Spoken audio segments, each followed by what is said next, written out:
کتونکو الب خان شیرپو کیمرامین را سره یاسر خان دی.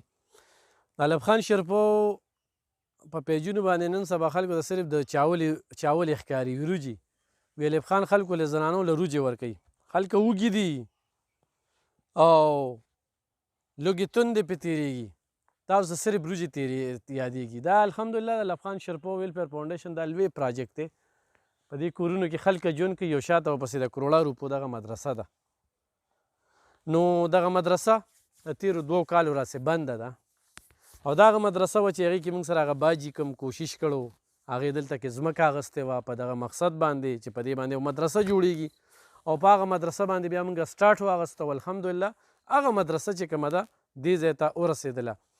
نو انشاءالله دغه مدرسه به بحالو او دغه به شروع کوو. بنده ده، ډېر زر ده چې دا موږ سټارټ والو د دې او څنګه چې موږ دا ویلو چې دا 3 چته ده نو دا به بله ځي. ګوره دا موږ سره د سوات نه یو کس راته دا ګیټ رالیږلی ښه د سوات نه داسې د دې چې موږ ډکون چې کوم دی نو هغه ډېر لرې هغه کړو. نو انشاءالله دا سلسله به مخ په وړاندې بوځو او دا مدرسه به چې کوم دی نو کامیابو. دی کې د سکول دی اوس هغه ټیم کې آبادي نه وه او دې وخت کې چې کوم دی نو په سوونو کورونه دې ته جوړ شوي دي. نو دا په سوونو کورونه چې کوم دي نو د دې ماشومان به په دې کې سبق وایي، زده کړه به کوي او دا څه ټیم له سټارټ شوي وه خو بنده شوله پته نه لګي. زه 3 کاله پس دې ځای ته رالمه. مخکې اړو راغلی نه یم، مصروفیات هم بد د الله کور دی او هغه الله ښودنه پکې کوږي. دغه شانتې نورې کوارټرې دغه خو دې وخت کې بس اوس ضرورت راغی نو موږ وی چې سټارټ یې کړو. ډېر خلک داسې رابطې کوي چې زه مدرسه اخلم او کور له اخلم او کور له اخلم. نو دغې خلکو ته مې صرف دغه خواست دی چې دا خاطر جمع ساتئ، دا د الله کور دی او دا به چلو انشاءالله. نو دې دپاره زه دې ځای ته حاضر شوی یم او دا همغه محمود جان عمرزی زمونږ تکړه صحافي دی. د دې کلي علاقې خلکو ورسره رابطه کړې وه چې دلته کې مدرسه ده بنده ده او زمونږ بچي داسې په دغه دي. نو هغه ویل چې راشه د دې څه خبره ده. نو زه چې رالم نو ګرانو کتونکو بنده ده نو انشاءالله سټارټ به د دې اخلي. خو دا د الب خان شیرپو ویلفیر فاونډیشن یو بل ډېر لوی پراجیکټ دی چې ډېره موده پس مې ورته بیا وښوده. د دې افتتاح موږ د یو ډم په لاس باندې کړی وه بدقسمتۍ نه. هغه بیا متنازع کړله او یا دروغو د مدرسې را باندې افتتاح کړه او دا هغه 3 کاله پس دا زه رالمه چې بیا ورته وروښیم. چېرته هم د ډم په لاس باندې د دیني دغه مدرسې مې ورکوي. په هغه کس باندې کوې چې هغه استغفرالله وایي استغفرالله وایي استغفر چې پړه باندې صفا وي چې د الله یاره پړه کې وي، نه منافقت نه چې څوک د ګیرې او د پټکي په ذریعه باندې منافقت کوي، ګڼکپي کوي، د خلکو نه پیسې وایي. نو زمونږ نه هم لکونه روپۍ چې کوم دی نو وښلي دي او لکونه قرض هم وله خلاص کړی دی دغه ډمه. لا بیا مې نه ګیر کړی دی نه مې لیدلی دی. 15 لکه روپۍ داسې هم تښتولي دي. هم یې ورته یو بل یو خبره پکې ښودله. خو دغه مدرسه چې کومه ده نو دا بنده ده انشاءالله.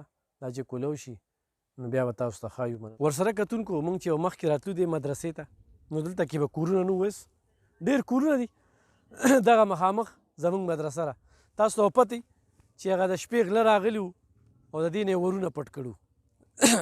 خدای دې تباه و برباد کړي هر چا چې دغه غلا کړې وه. په هغې بیا موږ څومره وکړي دو بیا هم پکې چې کوم دی نو دوباره ورونه ولګول. هغې نه پس باجي هم د خپله کوره شوه.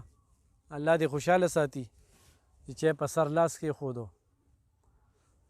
او د هغې هغه ژوند هم جوړ شو خو مدرسه بنده ده.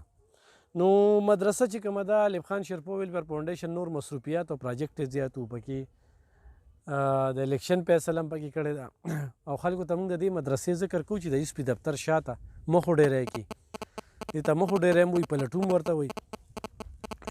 هلته کې زموږ ډېر غټ پراجیکټ دی. هغه مدرسه ده او دا 3 چته مدرسه ده. نو یو چت جوړ دی 2 چته انشاءالله په دې باندې نور جوړیږي. دا د الب خان شیرپو ویلفیر فاونډیشن مرهون منت دی، هغې وسیله ده. د هغې د سوري لاندې خو څوک دا خبره کوي چې یاره دا زما ده یا د دې ده، دا د الله کور دی او د الله نه پس چې کوم دی نو موږ یې وسیله یو. نو بیا الب خان شیرپو ویلفیر فاونډیشن دی. نو چا په ذهن کې داسې شکوک او شبهات او داسې خبرې وي چې مدرسه دا نو داسې خبره نشته. زموږ یو رجسټر اداره ده او دغه رجسټر ادارې د لاندې دا پراجیکټ دی. دا پراجیکټ به انشاءالله مخکې ځي او دا به سوشل ویلفیر سره موږ رجسټر کوو. او چونکې د دې نه مخکې چې کوم دی نعمت الله د هغه په ټیم کې تلي او د بده مرغه موږ ته €1 فنډینګ په دې کې ورشو د سوشل ویلفیر نه، نو څه شته نه پکې چې څه دې کې څه رواني تسلسل سره نو بیا هغوی ورته فنډینګ هم کوي. نو انشاءالله دغه به هم کوو او دغه مدرسه به بیا بخالو روانو به نور بلډینګ هر څه بالکل ټیک ټاک دی. خو د دې علاقې د خلکو چې کوم خواهش دی یا هغوی کومه تمه څرګنده کړې ده چې یاره یا مدرسه بنده ده ولې نه کلاوه ښیې، دا خو د علاقې له جوړه ده. نو هغوی ته زه دا وایم چې انشاءالله ډېره زر ده چې دغه به جوړه شي. مننه.